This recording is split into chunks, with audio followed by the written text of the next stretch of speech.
La grande révolte juive. Une rébellion dirigée contre l'Empire romain dont le pouvoir s'étend sur le monde entier. Les Romains occupaient leurs terres, ils les maltraitaient, ils les taxaient. Un conflit auquel n'échappe pas Flavius Joseph. Historien, prophète, traître. Il a assisté à cette révolte autodestructrice sans pouvoir rien faire, à moins qu'il n'y ait participé de son plein gré. Flavius Joseph fait la chronique du massacre de son peuple. Il en est directement témoin. Ses descriptions de la prise de Jérusalem sont extrêmement poignantes. Son histoire est étroitement liée à la destruction de la Judée par les Romains.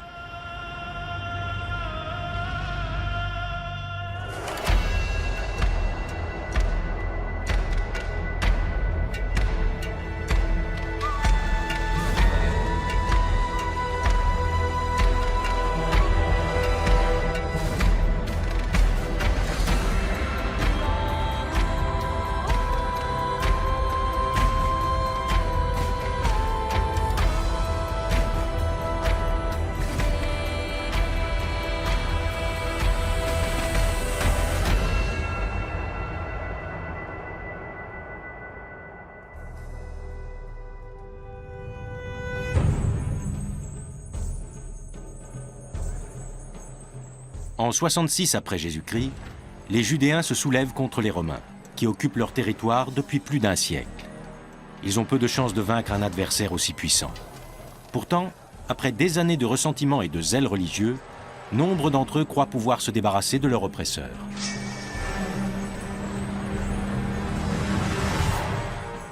Ces événements seront relatés bien des années plus tard par Flavius Joseph, lui-même originaire de Jérusalem et exilé à Rome. C'est une œuvre commandée par son protecteur, l'empereur romain Vespasien, dans laquelle il raconte sa fuite, mais aussi la destruction de son peuple et du temple de Jérusalem.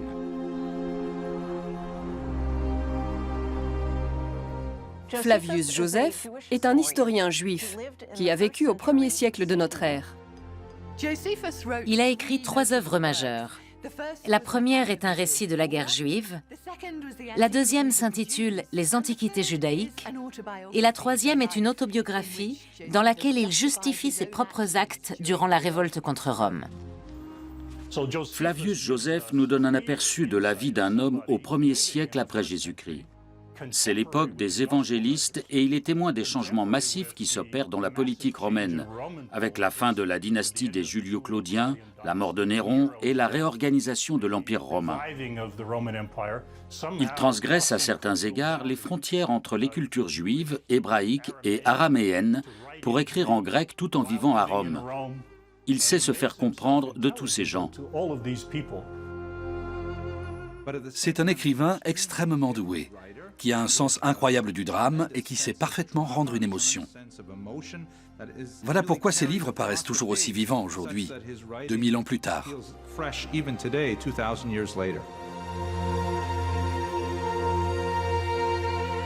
Né Joseph ben Matityahu en 37 après Jésus-Christ, Flavius Joseph a toujours connu la Judée sous occupation romaine.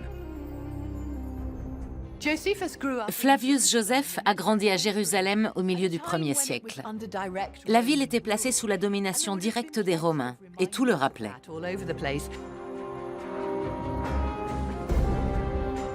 Après la mort d'Hérode le Grand en l'an 4 avant Jésus-Christ, Rome partage son royaume. Archélaos, le fils d'Hérode, prend le contrôle de la Judée.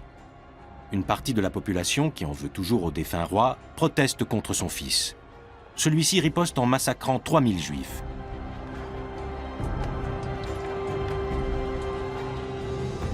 Rome ne tarde pas à le déposer et à installer un nouveau régime.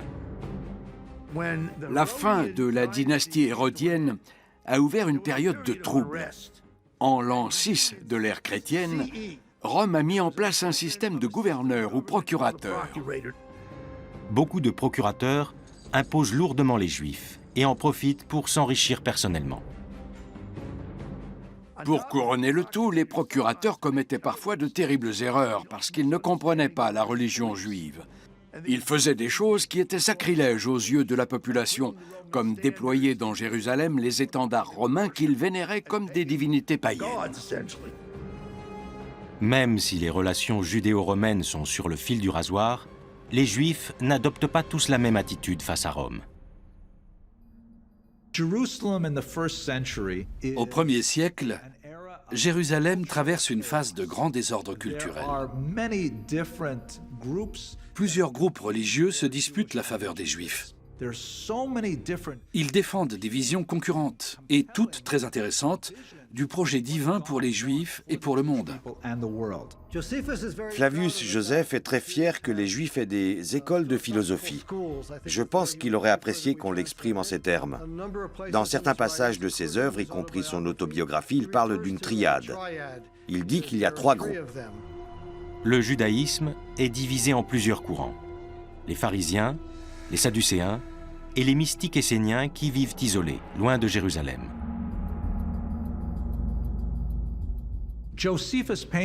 Flavius Joseph brosse le portrait de plusieurs groupes qui sont actifs à Jérusalem au 1er siècle.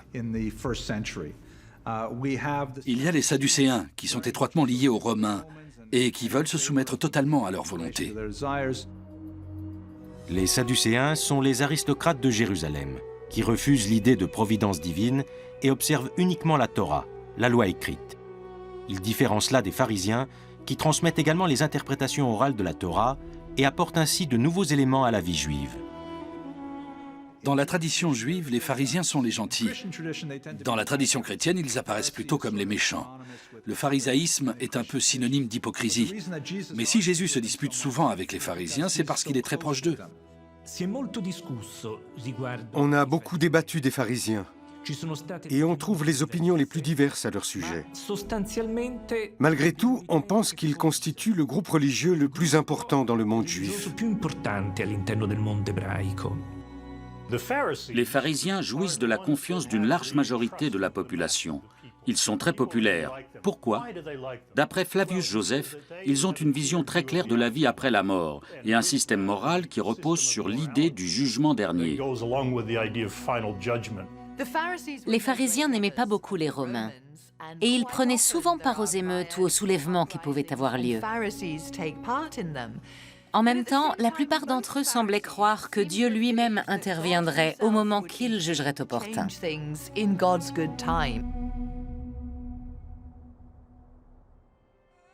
Les Juifs de Jérusalem croient que Dieu réside dans le temple, son sanctuaire sur terre.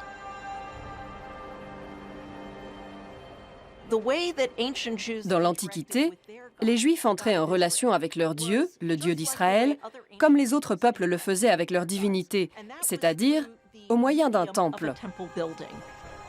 Le temple, reconstruit par Hérode au siècle passé, est l'épicentre de la vie culturelle, économique et spirituelle juive. Le temple fonctionnait 24 heures sur 24, 7 jours sur 7. Il était le point focal du culte rendu au Dieu d'Israël, non seulement pour les Juifs qui vivaient en terre d'Israël, mais aussi pour les autres qui étaient dispersés à travers le monde antique. Les Juifs qui vivaient au sein de grandes communautés faisaient le pèlerinage au temple. Des sacrifices étaient sans cesse accomplis. On sentait l'odeur des animaux qu'on brûlait sur des autels à l'extérieur du temple. Ce genre de rituel était répandu dans tout le monde antique. Mais à Jérusalem, il se pratiquait à grande échelle. Au 1er siècle, le temple était pour les Juifs le lieu le plus important sur terre. Les autres religions avaient une multitude de temples. Presque chaque ville possédait le sien. La particularité des Juifs, c'est qu'ils avaient un seul Dieu et un seul temple qui se trouvait à Jérusalem. Seulement voilà, les Romains ne partagent pas la vénération des Juifs pour leur temple. À l'époque où Flavius Joseph vient au monde, Caligula, l'empereur fou, veut installer dans le sanctuaire une statue à son effigie. Il sera assassiné par ses propres gardes avant que ses projets n'aboutissent. Mais ce projet à lui seul provoque le soulèvement des Juifs.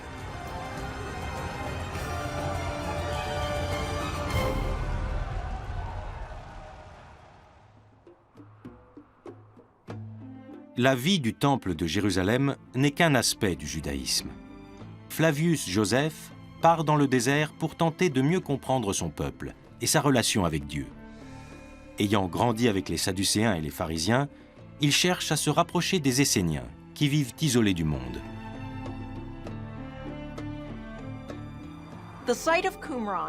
Le site de Qumran se trouve sur la rive nord-ouest de la mer Morte. Il est célèbre parce que les manuscrits de la mer Morte ont été découverts dans les grottes alentours. Ces parchemins et papyrus constituent un corpus de textes qui appartenait à une secte juive vivant à Qumran.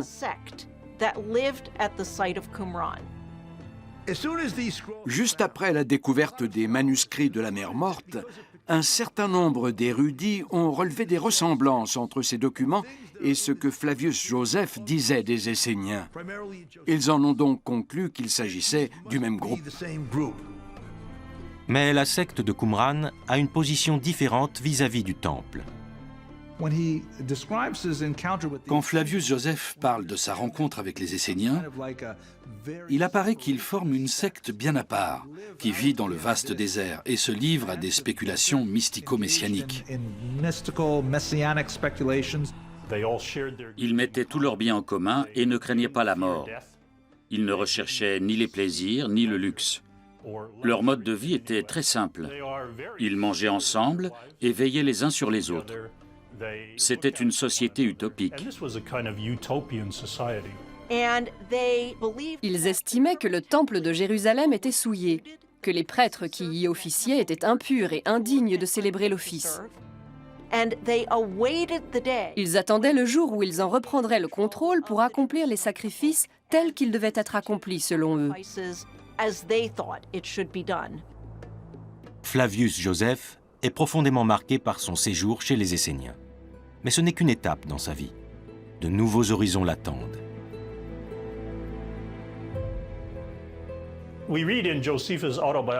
Dans son autobiographie, Joseph écrit qu'à tout juste 26 ans, il est envoyé à Rome par les hauts dignitaires de Jérusalem pour délivrer, s'il le peut, des prêtres juifs. Flavius Joseph effectue la périlleuse traversée de l'Adriatique. Au cours du voyage, son navire est pris dans une tempête et coule. La plupart des passagers meurent noyés.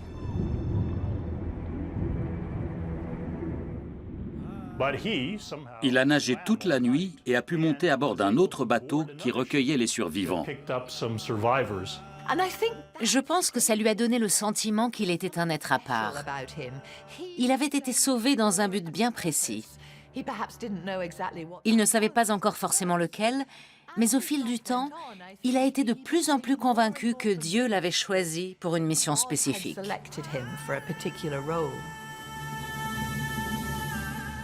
Le premier voyage que Flavius Joseph entreprend à Rome quand il a une vingtaine d'années sera tout à fait décisif pour son avenir. Il découvre une civilisation radicalement différente. Rome abrite des bâtiments massifs, construits pour partie en béton, un matériau quasiment inconnu en Israël, où l'on utilise toujours la pierre de taille. Flavius Joseph constate que c'est une civilisation d'envergure mondiale, dotée de technologies dont il n'a jamais entendu parler. Il a dû vraiment prendre conscience de la puissance des Romains, de leur efficacité et de leur capacité à bien faire les choses et peut-être aussi de leur corruption. Il a constaté qu'à Rome, on pouvait acheter des choses qui, en principe, n'étaient pas à vendre. En même temps, il a pu voir la grandeur de l'Empire romain, sa suprématie militaire et politique.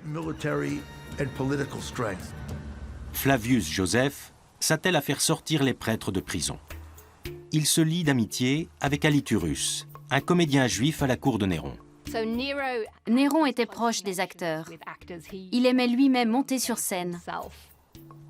Une de ses marottes était de jouer au théâtre. Seulement, les acteurs occupaient le rang le plus bas de la société romaine. Un empereur n'était donc pas censé s'adonner à ce genre d'activité. Par l'entremise d'Aliturus, Flavius Joseph rencontre la femme de Néron, Poppée. Celle-ci supplie son mari de libérer les prêtres.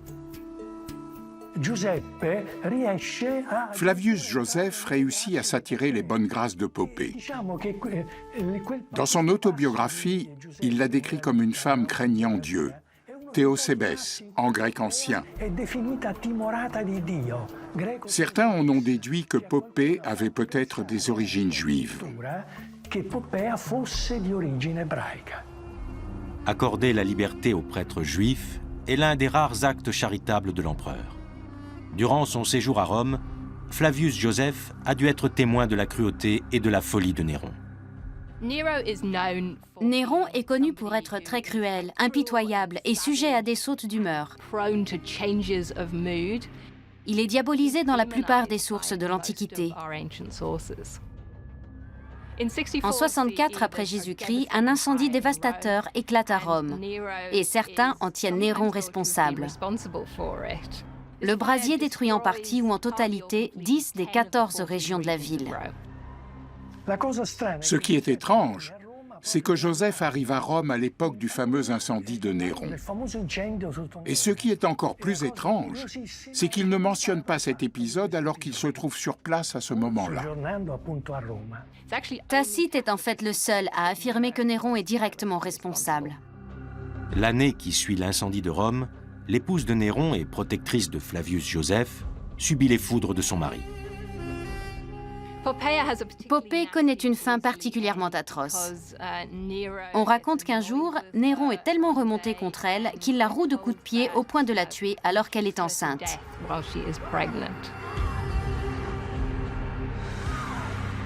Après 3 ans passés à Rome, Flavius Joseph retourne en Judée et découvre un pays ébranlé par des troubles. Si beaucoup de Juifs supportent en silence la domination romaine, des voix s'élèvent pour appeler à la révolte. Lorsque Joseph est revenu à Jérusalem, la situation était, de son point de vue, explosive. Et ce parce que le nationalisme et le fanatisme religieux commençaient à gagner jusqu'aux Juifs les plus modérés. Dans cette hostilité à Rome, il y avait très certainement des éléments messianiques. Mais en l'occurrence, le casus belli a été le comportement du procurateur romain Gessius Florus. La ville portuaire de Césarée, fondée par Hérode le Grand vers 25 avant Jésus-Christ, est le centre gréco-romain de la Judée. C'est un véritable creuset, où la population païenne se mélange aux Juifs et où les cultures s'entrechoquent souvent. Vers l'an 66 de notre ère, les procurateurs romains commencent à diffamer les pratiques judaïques. Certains païens en profitent pour provoquer les Juifs de la ville.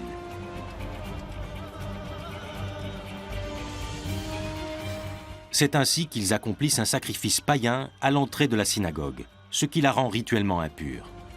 Les Juifs se tournent vers le procurateur, Gessius Florus, et lui proposent de l'argent pour qu'il les écoute et leur vienne en aide. Ce dernier accepte la somme qu'il lui offre avant de les jeter en prison. La tension monte encore d'un cran lorsqu'il vole 17 talents d'argent dans le trésor du temple de Jérusalem. Les Juifs se moquent publiquement de Florus, qui réagit en envoyant des soldats dans la cité sainte.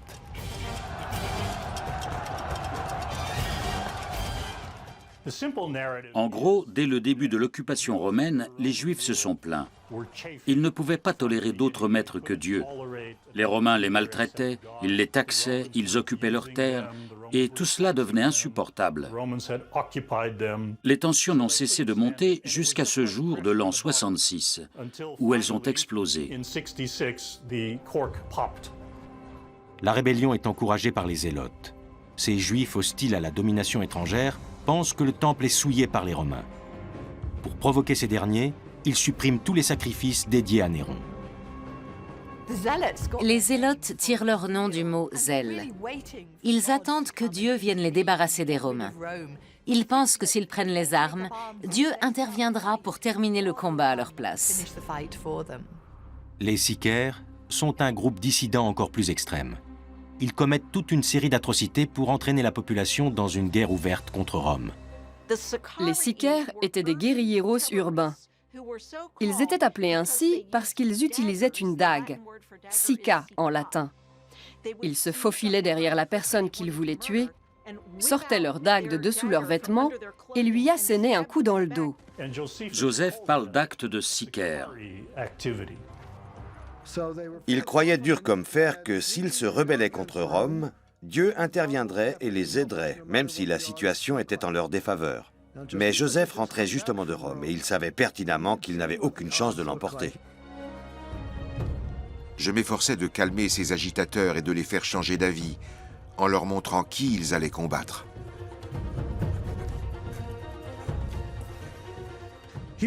Flavius Joseph était modéré et opposé à toute rébellion. Il voulait trouver un modus vivendi avec les Romains. Mais une fois que la révolte a éclaté, il a bien été obligé de choisir son camp. Il ne pouvait pas capituler face aux Romains, alors il s'est rangé du côté des rebelles. Lorsqu'ils se sont soulevés, les Juifs ont instauré un gouvernement provisoire et ils ont divisé le pays en plusieurs districts qu'ils ont placés sous le contrôle de gouverneurs militaires. Joseph a été nommé gouverneur militaire de Galilée. C'était une étape importante pour Joseph. Et je pense qu'il s'est laissé convaincre que les Juifs pouvaient s'affranchir du joug romain. Les représailles arrivent du nord. C'est dans le district de Galilée, gouverné par Flavius Joseph, que se forme le premier front.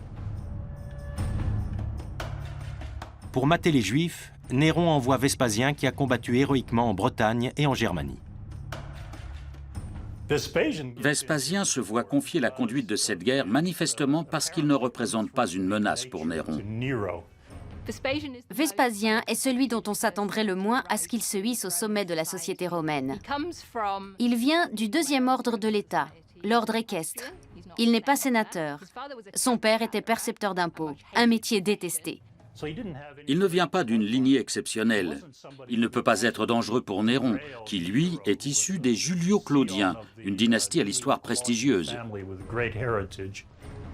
Vespasien n'en est pas moins l'homme de la situation. Il emmène Titus avec lui pour réprimer la révolte. Titus est le fils aîné de Vespasien et il part en campagne avec lui. C'est son bras droit, son homme de confiance.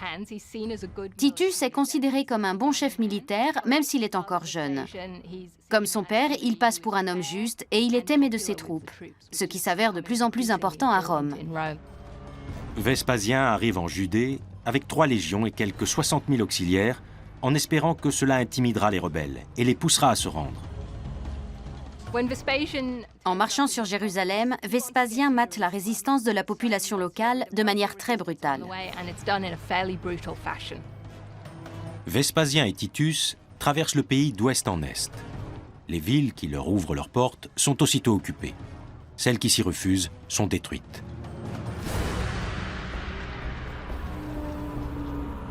Une bonne partie des troupes parvient à l'entrée d'une ville de Basse-Galilée du nom de Jotapata.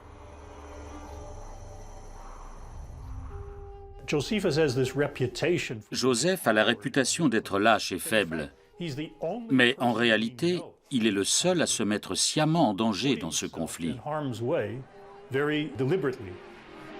Jotapata va jouer un rôle clé dans la vie de Flavius Joseph. C'est là que sa réputation se fait ou, aux yeux de certains, se défait. Jotapata se situe en haut d'une colline. 3 des 4 versants sont très escarpés. Il n'y a qu'un accès et il est en grande partie caché par les collines environnantes. Flavius Joseph sait que la ville ne pourra pas résister à un long siège, ses réserves d'eau étant limitées. Avec 40 000 personnes à l'intérieur des murs, il est impossible de tenir bien longtemps.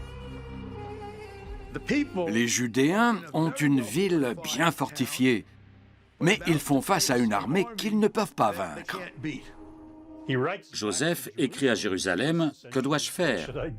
Si vous voulez que j'oppose une quelconque résistance, envoyez-moi une armée, je vous prie. » Mais bien sûr, ils n'ont pas d'armée à lui envoyer.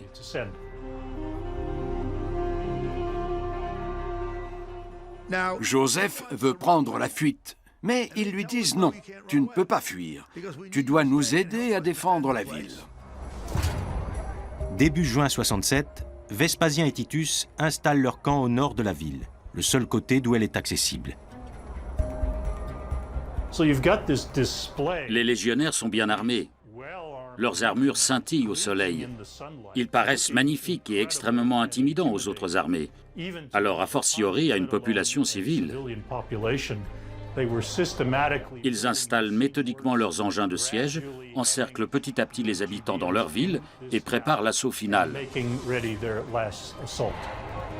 Flavius Joseph échafaude sans cesse des plans pour tenir les Romains en échec.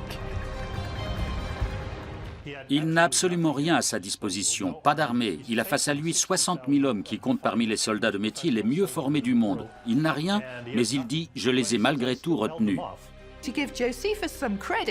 Il faut reconnaître que Flavius Joseph est assez doué pour ruser face aux Romains et saboter leurs activités.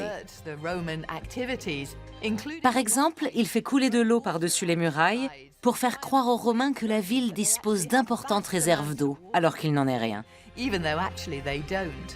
Il écrit « j'ai fait tout ce que j'ai pu ». Mais après environ 6 semaines, les Romains ont envahi la ville.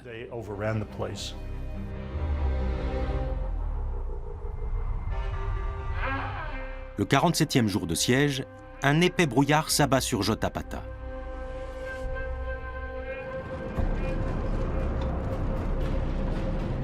Un groupe de soldats mené par Titus en personne prend d'assaut la ville.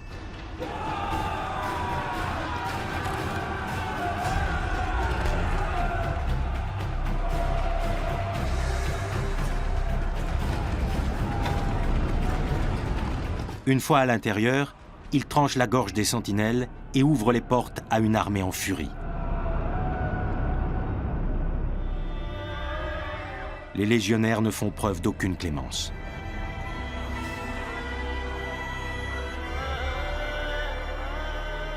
Les Romains se souvenaient si bien de leurs souffrances durant le siège qu'ils n'épargnèrent personne et se montrèrent sans pitié.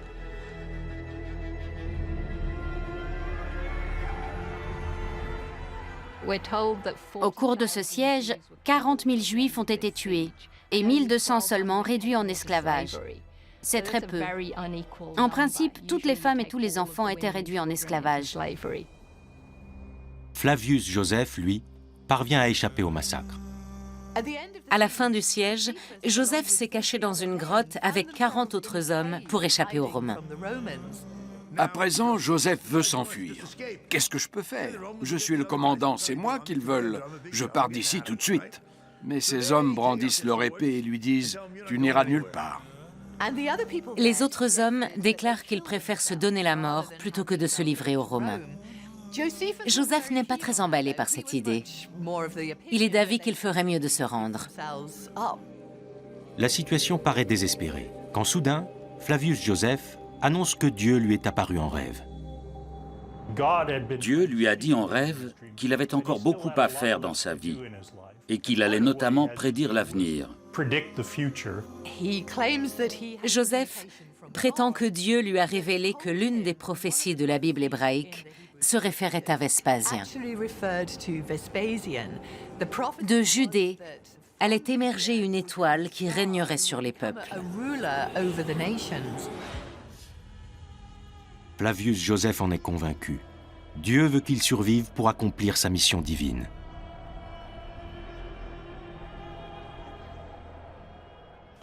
Joseph tient un grand discours. C'est un excellent orateur qui sait toucher les gens par sa fascinante maîtrise de la rhétorique. Flavius Joseph dénonce l'immoralité du suicide et propose une alternative qui ne viole pas la loi divine. Plaçons notre avenir entre les mains du destin en organisant un tirage au sort.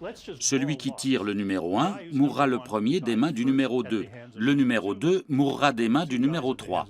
Personne ne peut prédire quels numéros seront tirés, ni donc manipuler la procédure. Flavius Joseph lance les jetons en s'en remettant à la main de Dieu.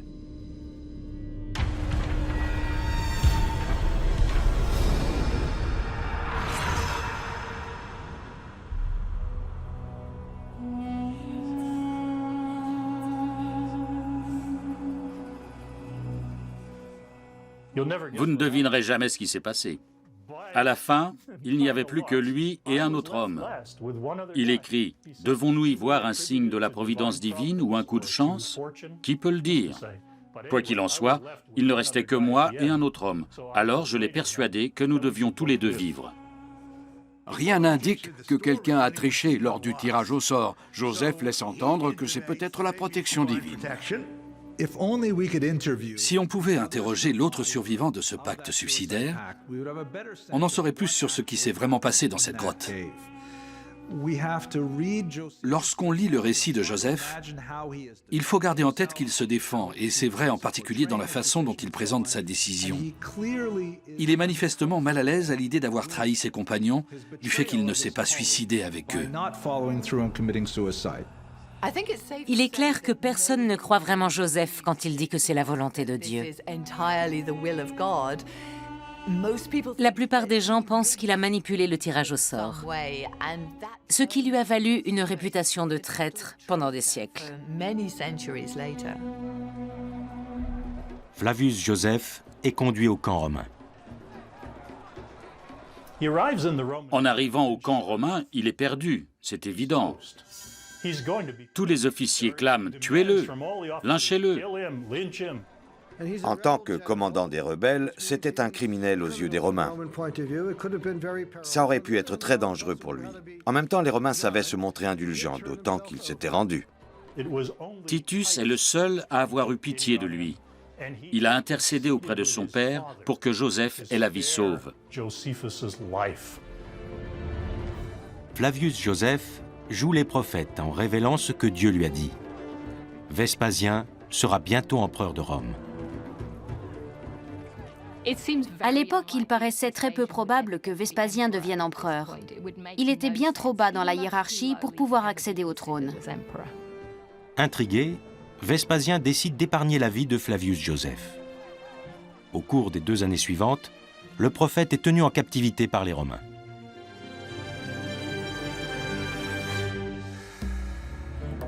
À Rome, Néron est accusé d'être un ennemi du peuple. Il décide de se suicider, mais au dernier moment, le courage lui manque. Alors il demande à son secrétaire de le tuer. Sa mort ouvre une période de grande instabilité politique, connue sous le nom d'année des 4 empereurs.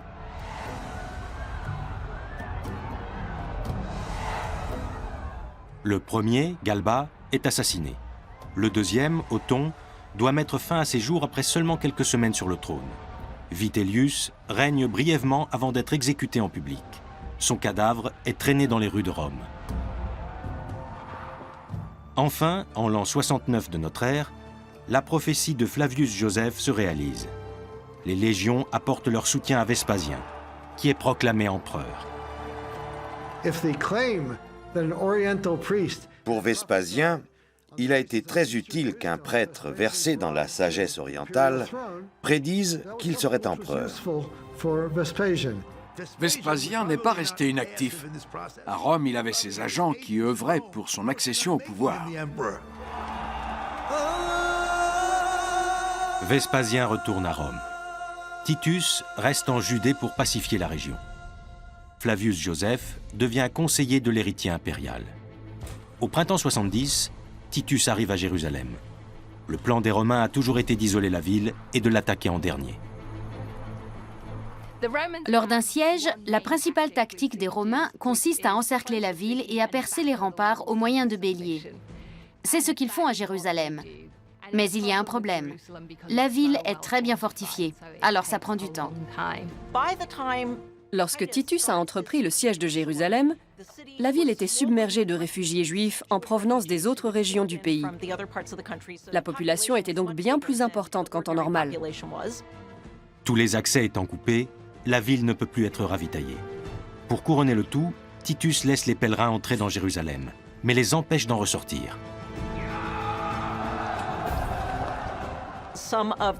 Certains assiégés essayaient de s'enfuir. Si les Romains les attrapaient, ils les crucifiaient devant les remparts de la ville pour dissuader les Juifs restés à l'intérieur d'en faire autant. Ou alors, ils leur coupaient les mains et les renvoyaient dans la ville.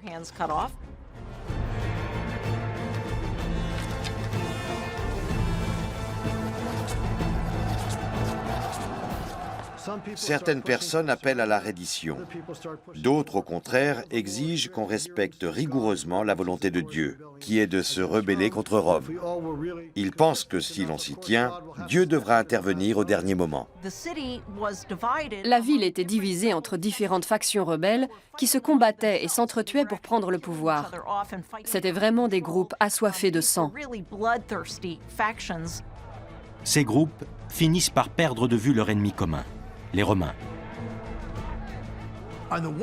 Ils se battaient entre eux pour mener la rébellion. Mener la rébellion, c'était contrôler le temple. Donc, ils s'affrontaient sans cesse et s'entretuaient. Ils faisaient bien plus de victimes que les Romains. La première idée de Vespasien était de les laisser faire, parce qu'ils allaient s'entretuer. Les Romains n'avaient pas besoin d'intervenir. Mais Titus resserre finalement l'étau sur la ville. Jérusalem est menacée aussi bien de l'extérieur que de l'intérieur. Durant le siège de Titus, la situation s'envenime. Les groupuscules se combattent et chacun d'eux surveille les portes de la ville pour que personne n'en sorte. Tous ceux qui tentaient de s'enfuir et se faisaient prendre par les chefs rebelles étaient punis. Dans un passage de son récit, Joseph parle même de cannibalisme. Joseph raconte l'histoire d'une femme du nom de Marie qui était tellement tenaillée par la faim qu'elle a mangé son bébé, son enfant. Pour lui, c'est la chose la plus horrible qui soit arrivée durant tout le siège. La famine s'aggrave encore à Jérusalem lorsque les rebelles, désespérés, mettent le feu à leurs réserves de nourriture. Les Zélotes pensent que s'il n'y a plus de vivres, on n'aura plus d'autre choix que de passer à l'attaque. Nous devons forcer la main de Dieu. La situation doit être vraiment très grave pour que Dieu intervienne.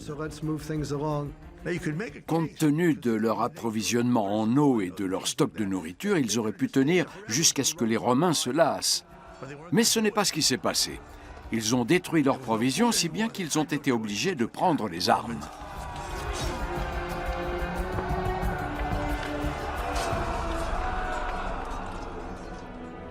Comme les Romains comptent de plus en plus de victimes dans leur rang, Flavius Joseph est envoyé aux portes de la ville pour implorer les Juifs de déposer les armes. Il leur explique 1. Qu'ils ne peuvent pas gagner contre les Romains, 2. Que Dieu doit être de son côté, 3. Que leur mission est d'assurer leur protection et celle du Temple, et qu'elle leur commande de se rendre aux Romains avant que tout ne soit complètement détruit. Flavius Joseph évoque la Bible hébraïque et en appelle au sens de l'histoire de son peuple. L'histoire biblique nous montre que lorsque nous avons pris les armes, nous n'avons jamais gagné, et que lorsque nous n'y avons pas recouru, nous avons toujours obtenu la paix. Nous n'avons pas besoin de nous rebeller car en tant que Juifs, nous pouvons bien vivre sous la férule romaine. Dieu est notre protecteur, il veillera sur nous. Alors livrez-vous aux Romains. Mais ces paroles sont sans effet. Flavius Joseph est même blessé et doit prendre la fuite.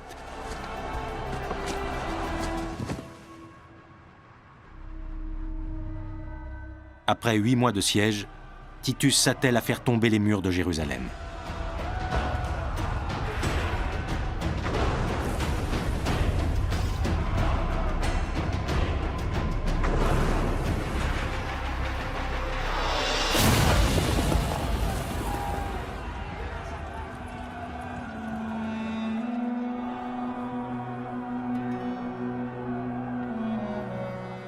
Ils ont percé les murs à l'aide de béliers et se sont livrés à un véritable carnage.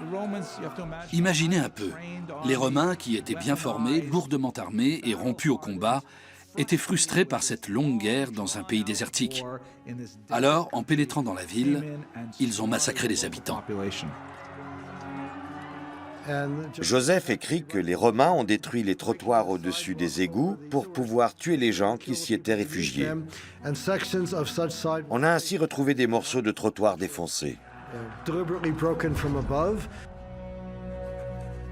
Les Romains tuèrent tous ceux qu'ils croisèrent sur leur passage. Les rues étaient tellement jonchées de cadavres que dans bien des maisons, le feu fut éteint par le sang.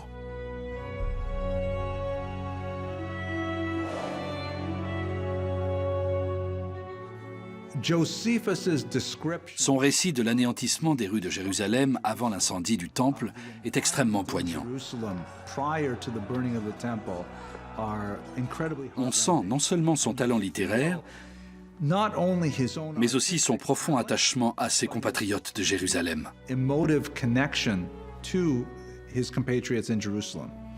En ce qui concerne la destruction de Jérusalem, il a des mots évoquant une souffrance et d'une tristesse immense. La description qu'il fait des ruines et des décombres dans son autobiographie est vraiment impressionnante et montre que même à un âge avancé, il se souvient toujours de ce drame infini. Les Romains tuaient, pillaient et violaient à tout va. Titus ne les a arrêtés que lorsqu'il est entré dans la ville. Titus n'avait pas l'intention de démolir la ville. Il voulait la prendre pour en faire un joyau de l'Empire romain et y rétablir de solides bases. Les soldats romains terrassent les différents groupes rebelles et se fraient un chemin jusqu'au temple. Si l'on en croit le récit de Joseph, le temple a été détruit parce que l'un des soldats de Titus, qui était, je cite littéralement, animé par une force surnaturelle, y a jeté une torche. Le feu s'est ensuite propagé si rapidement qu'il a été impossible de le maîtriser.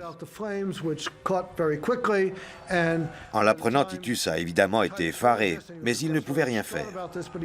Les flammes avaient pris une telle ampleur qu'on ne pouvait plus les éteindre. Joseph écrit toujours pour son public.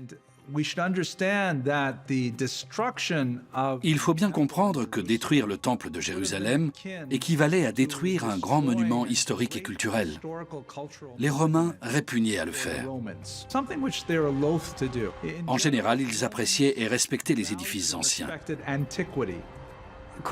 D'après Joseph, Titus estimait qu'il ne fallait en aucun cas détruire le temple. Des personnes civilisées ne feraient jamais ça, ce ne serait pas pieux. Question. Comment se fait-il que le temple ait été réduit en cendres alors que Titus était le commandant en chef? L'épicentre de la ferveur juive avait disparu. Mais c'était bien plus que ça. À l'époque, on croyait que chaque peuple était lié à son lieu d'origine. Et le temple était le lieu d'origine des Juifs. Tout ça a été anéanti en l'espace d'un instant. Selon Flavius Joseph, 1 100 000 personnes ont été tuées et 550 000 faites prisonnières. Un immense massacre.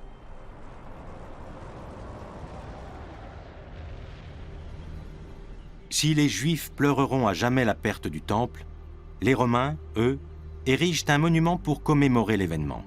L'arc de Titus est édifié en bordure du Forum romain par Domitien, le frère de Titus. L'arc de Titus montre les soldats romains emportant les grands objets de culte du temple.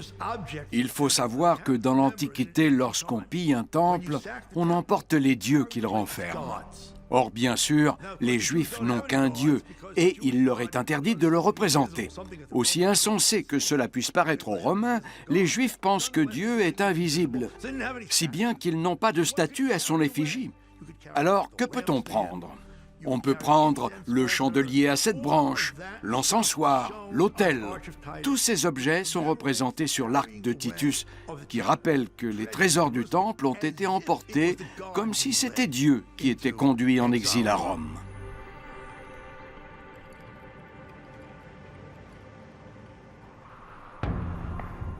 Si le temple est tombé, la révolte des Juifs n'est pas finie pour autant. Certains ont fui les atrocités commises à Jérusalem et se sont réfugiés dans la forteresse de Masada, au bord de la mer Morte. Là, ils vont accomplir un dernier acte de résistance héroïque contre Rome. Masada est une citadelle dotée de beaux palais qu'Hérode le Grand a fait construire dans le désert. Mais c'est un lieu très difficile à atteindre, presque inaccessible. Masada s'élève bien au-dessus du désert environnant. C'est donc une formidable position défensive. Pour venir à bout des dernières poches de résistance juive, Titus et Vespasien envoient une troupe d'élite à Masada en l'an 73 de notre ère. La 10e Fretensis était une légion dirigée par Lucius Flavius Silva, qui avait accompli de nombreux exploits dans l'Empire romain. La 10e légion Fretensis est composé de 4800 soldats romains et de troupes auxiliaires. D'après Joseph, il y avait 967 Juifs à Masada. Non pas 967 soldats, mais 967 hommes, femmes et enfants. Beaucoup d'entre eux étaient des familles qui avaient fui d'autres régions du pays pour se réfugier à Masada durant la révolte. La défense de Masada est organisée avant tout par les extrémistes sicaires qui ont terrorisé Jérusalem par une série d'attaques au couteau.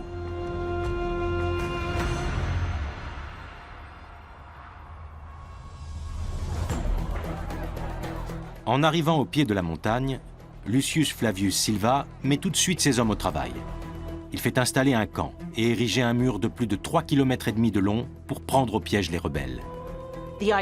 L'objectif était d'encercler la montagne pour que personne ne puisse s'échapper ni venir en aide aux assiégés. Les Romains espèrent affamer les Juifs pour les obliger à capituler. Mais les entrepôts de Masada sont pleins. Les Juifs de Masada pouvaient tenir pendant des années, alors que les Romains installés au pied de la montagne avaient 8000 soldats, plus des esclaves et des domestiques, qu'ils devaient approvisionner chaque jour en eau et en nourriture, en parcourant de grandes distances. Lucius Flavius Silva doit vite mettre fin au siège. Il remue ciel et terre pour y parvenir. Les soldats romains sont une force de combat très expérimentée et efficace. Mais pour pouvoir remplir leur mission dans toutes les régions de l'Empire, ils doivent aussi être ingénieurs. Silva ordonne à ses hommes d'ériger une rampe d'assaut sur le versant ouest de la montagne. La rampe, de 600 mètres de long, est construite en seulement 3 mois sous les tirs incessants des Juifs. Elle s'élève jusqu'aux murailles de la forteresse. Pour les assiégés, ce devait être terrifiant de voir la construction de cet ouvrage. Une fois la rampe terminée, les Romains conduisent leur tour de siège jusqu'en haut de la montagne.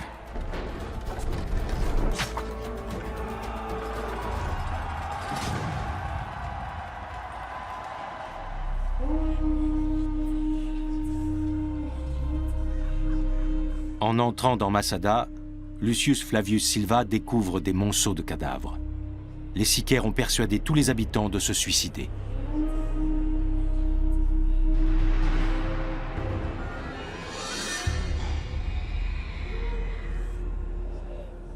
Dès 71 après Jésus-Christ, les Flaviens célèbrent triomphalement leur victoire sur les Juifs et proclament leur avènement. Flavius Joseph voit son peuple enchaîné défiler sous ses yeux. Joseph a assisté à tous ces événements.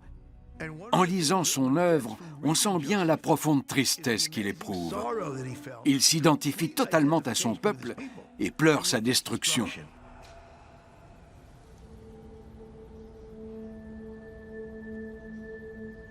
Ce triomphe constitue la base d'un tout nouveau régime. Les Flaviens prennent le pouvoir. Ils utilisent leur prétendue conquête d'un peuple étranger comme gage de leur crédibilité. Presque aussitôt après, Vespasien fait édifier un gigantesque amphithéâtre, le Colisée. Avec tout l'argent pris aux Juifs durant la guerre, il dispose de fonds importants. Autrement dit, ce sont les Juifs qui financent la construction du Colisée. Avec environ 50 000 places assises, c'est le plus grand amphithéâtre jamais construit dans le monde romain, le symbole suprême de la culture romaine. Vespasien ne voit pas le Colisée achevé. C'est Titus qui termine sa construction. Cet édifice devient l'emblème des Flaviens et célèbre l'ascension de leur dynastie qui est partie de rien. C'est un grand cadeau qu'ils font au peuple romain et une manière de laisser leur empreinte sur Rome. Les Flaviens ne se contentent pas d'ériger des monuments pour entrer dans l'histoire. Vespasien charge Flavius Joseph d'écrire le récit complet de la guerre juive. Du point de vue romain, c'est l'histoire de l'incroyable succès de Vespasien et de son fils Titus. Elle donne une légitimité à toute leur dynastie. Même dans ses descriptions les plus horribles du massacre, Joseph trouve toujours une excuse à Vespasien et Titus. Il écrit qu'il ne voulait pas brûler le temple, que c'était un accident. Joseph prend le nom de Flavius. Il obtient une pension et une villa qui a appartenu à la famille impériale. Là, il continue à écrire des chroniques sur le judaïsme. Joseph écrit en partie pour les Romains en vue de leur raconter l'histoire juive et de leur faire apparaître les Juifs et leur religion sous un jour plus favorable, mais il écrit probablement aussi pour les Juifs afin de leur montrer comment ils doivent se présenter aux Romains. Si quelques groupuscules juifs sont seuls responsables des hostilités envers Rome, l'échec de la révolte amène tous les Juifs à se disperser aux quatre coins du monde antique. Pendant près de 2000 ans, ils seront coupés de la terre d'Israël. Dans la première partie de sa vie, Flavius Joseph a cherché à comprendre la relation des Juifs avec Dieu. En parcourant le monde, il a été témoin de la puissance des Romains et a compris qu'il était vain de leur résister. Il a vu cette entreprise autodestructrice sans pouvoir rien faire. Ou alors, si l'on a une autre lecture de ses écrits, il a participé de son plein gré à la révolte qui a conduit à la destruction. Flavius Joseph est considéré comme un traître à la cause juive parce qu'il s'est livré aux Romains au lieu de suivre le pacte suicidaire à Jotapata. Dans ses œuvres, il tente de faire pardonner la révolte juive et de rétablir de bonnes relations entre les Juifs et les Romains. Pour cela, il utilise les mots plutôt que les armes.